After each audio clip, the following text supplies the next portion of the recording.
అందుకోట్లో ఎదురు సాక్ష్యం చదువుతా ఎదురు సాక్ష్యం చెప్పకుండా వారికి ఇచ్చొచ్చానన్నా.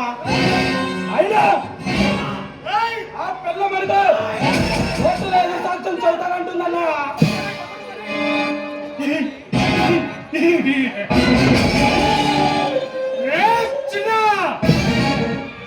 ఆ పిల్ల మన మీద ఎదురు సాక్ష్యం చెప్తాను అంటే చేత కైతమ్మలాగా చేతులు పట్టుకొని నువ్వు నా దగ్గరకు వచ్చావు.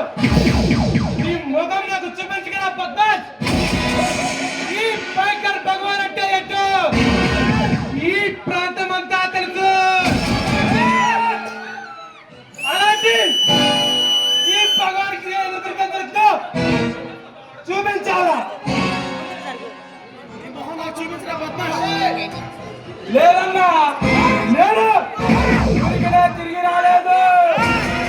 మరి ఏం చేసావురా? దాని మానాన్ని దోచుకున్నాను, దాని ప్రాణాలను అక్కడే తీసి వచ్చానన్నా.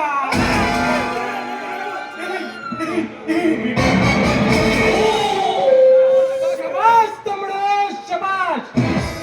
అందరికి తగ్గ తమ్ముడు అనిపించావురా. ఈ పైకర్ భగవాన్ అంటే ఈ ప్రాంతం అంతా తెలుసు.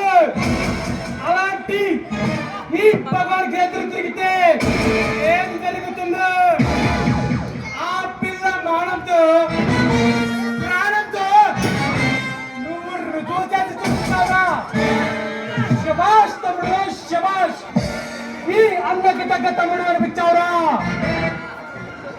కానీ ఒక్క విషయం అన్నా, ఆ పిల్లలు నేను చంపుతుండగా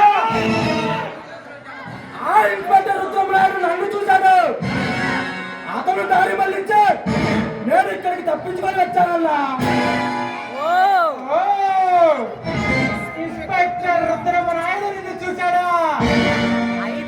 అయితే ఆ ఇన్స్పెక్టర్ ఇక్కడికి తప్పకుండా వస్తాడు.